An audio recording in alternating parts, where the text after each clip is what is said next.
믿음의 주요 온전케 하시는 주님을 따르는 교회라고 제목으로 말씀을 드리겠습니다. 2019년도 새해가 밝았습니다. 올 한해도 성 삼위일체 되시는 여호와 하나님의 은총이 우리 신송교회와 우리 성도님들 가정에 늘 함께하기를 축원합니다. 금년 우리 교회의 표어는 믿음의 주요 온전케 하시는 주님을 따르는 교회, 그렇게 정하였습니다. 우리는 금년 한 해를 살면서 우리 주님을 어떤 모습으로 따라가야 할 것인가 한번 이 시간 생각해 보도록 하겠습니다. 첫 번째는 말씀에 우리는 순종하며 따라야 됩니다. 저 까만 글씨 한번 읽어보세요. 자, 시작. 말씀에 순종하며 따라야 합니다. 우리는 주님을 따를 때 말씀에 순종해야 돼요. 주님을 따르기는 따르는데 불순종하며 따라서는 절대로 안 됩니다. 반드시 하나님 말씀을 존중히 여기고 그 말씀 따라 살려고 노력하시기를 바랍니다. 종교개혁자 마틴 루터는 이런 말을 했어요. 순종은 기적을 이루는 비결이다. 순종은 하나님의 능력을 본다 그랬습니다. 여러분 한 해 동안 하나님의 기적을 체험하기를 원하십니까? 하나님의 능력을 경험하기를 원하십니까? 순종하시기 바랍니다. 그때 하나님은 역사하십니다. 성경에 보면은 순종할 때 하나님의 기적이 일어난 사건들이 많이 있습니다. 여리고성 어떻게 무너졌나요? 하나님께 순종했을 때 무너졌습니다. 그 견고한 성, 사람으로서는 도저히 불가능한 그 성 무너뜨리기가, 그때 그들이 하나님 말씀을 듣고 이성적으로 판단할 때는 황당한 명령이지만 그대로 행하였더니 그 성이 무너진 줄로 믿습니다. 물이 변하여 포도주가 된 가나의 혼인잔치의 사건, 역시 이것도 순종할 때 가능했던 것입니다. 나아만 장군이 문둥병이 치유된 것 어떻게 됐습니까? 순종했을 때 가능했습니다. 여러분 순종하십시오. 그때 하나님은 우리에게 기적을 보여주시고 능력을 체험하도록 역사하리라고 믿습니다. 사무엘상 15장 22절에서 23절의 말씀 보면은 이런 말씀이 나옵니다. 자, 읽습니다. 시작.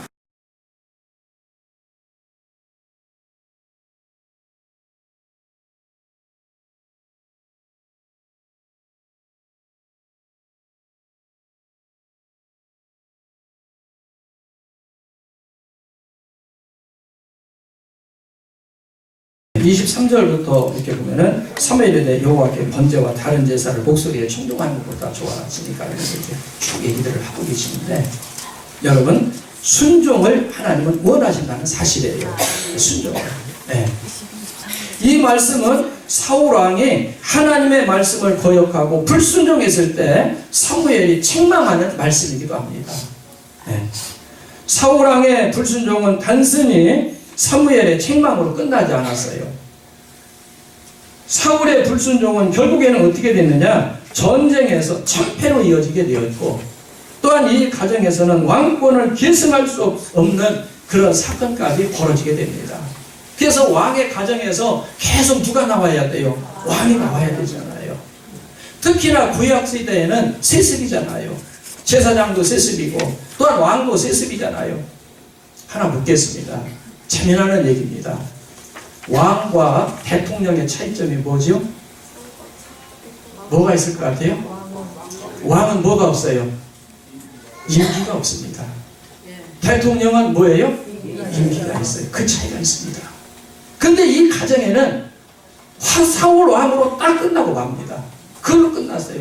다시는 이 가정에는 뭐가 나타나지 않느냐? 왕이 나오지 않았어요. 그리고 전쟁에 가서 그 자녀들이, 그 아들들이 죽고 사울마저 죽게 됩니다.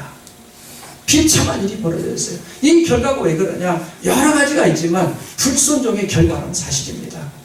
여러분 한 해를 따라 우리는 살아가는데, 주님을 따르는데 내 생각을 내려놓고 하나님 말씀에 순종하며 따라가는 성도가 되기를 바랍니다. 그래서 하나님께서 예비하시고 하나님께서 주시는 은혜를 누리는 한 해가 되기를 소망합니다. 두 번째로는 예배에 충실하며 우리는 따라야 합니다. 자, 저도 한 번씩 읽겠습니다. 자, 시작. 예배에 충실하며 따라야 합니다. 네. 새해에는 예배에 여러분 더욱더 충실하시기를 바랍니다. 여호와 하나님은 예배 속에 임재하십니다. 성도의 가장 기본적인 자세가 뭐냐? 예배입니다. 이것이 무너지면 안 돼요. 이 기본마저도 우리는 안 해서는 안 된다는 얘기입니다. 우리는 이 예배를 소중하게 여겨야 돼요. 요한복음 4장 23절에서 24절의 말씀 보면은 이런 말씀이 나와요. 읽습니다. 시작.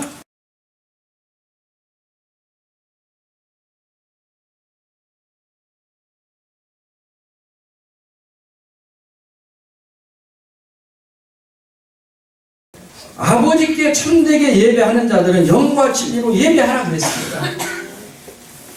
곧 이때라 아버지께서는 자기의 이렇게 예배하는 자를 뭐 한다고 그랬어요? 찾으신다고 그랬어요. 찾으신다. 그리고 24절에 가서는 하나님은 영이시니 예배하는 자가 영과 진리로 예배하라 그랬습니다.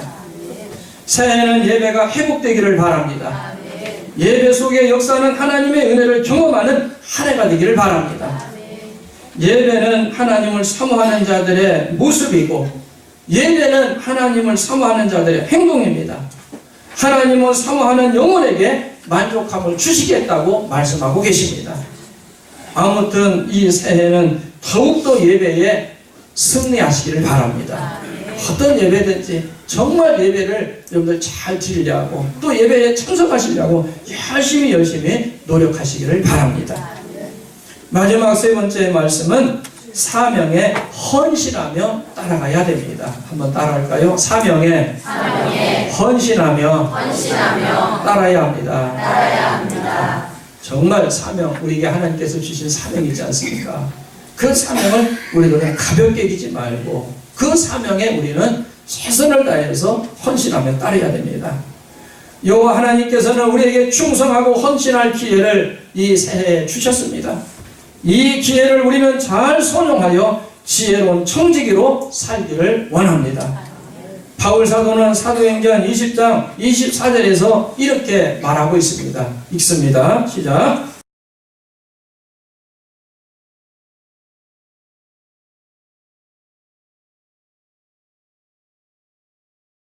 바울 사도는 사명에 헌신하기 위해서 자신의 생명도 뭘 여기지 않았냐? 조금도 귀하게 여기지 않았다고 했습니다. 최선을 다해서. 그리고 그가 이제 마지막 로마에 가서 마지막 이제 순교를 당하게 되지요. 자기를 제물 삼아 하나님 앞에 온전히 바치면서 주님을 따랐던 이 사도 바울의 위대한 우리는 여정을 볼 수 있습니다. 하나님께서 우리에게 허락하신 이 새해 사명에 여러분들 헌신하면서 믿음의 주여 온전케 하시는 주님을 따라가면서 주를 영화롭게 하고 승리하는 한 해가 되기를 주님의 이름으로 축원을 드립니다. 말씀을 요약합니다. 우리는 금년 한 해를 살면서 주님을 어떻게 따라야 할 것인가? 저는 세 가지 말씀을 드렸습니다. 이 말씀은 또한 성도의 실천 사항이기도 합니다. 보면은 우리 표가 걸려있죠. 이쪽에. 보면은 그 밑에 보면 성도의 실천 사항이 나와 있어요. 거기 보면은. 오늘 제가 드렸던 말씀이 바로 이 세 가지가 성도의 실천 사항이기도 합니다. 첫 번째는 우리가 뭐에 순종해야 돼요? 네. 하나님 말씀에 순종하세요. 하나님의 말씀은 내 발에 뭐가 되느냐? 등이 됩니다. 빛이 됩니다. 그 말씀 따라 우리가 살아가고 순종하면 우리 넘어지지 않습니다. 장애물을 넘어갈 수가 있습니다. 그 말씀에 순종하시기 바랍니다. 두 번째는 어떻게 해야 됩니까? 우리는 예배에 충실하면서 예수님을 따라가야 됩니다. 마지막 세 번째로는 사명에 헌신하며 주님을 따라가야 됩니다. 이렇게 주님을 섬기고 주님을 따르기를 소망하는 우리 성도님들의 영주부에, 가정부에, 우리 신송교회부에, 이 지역의 이 나라와 이 민족의 하나님의 크신 은혜가 함께하는 한 해가 되기를 주님의 이름으로 축원합니다. 기도하겠습니다.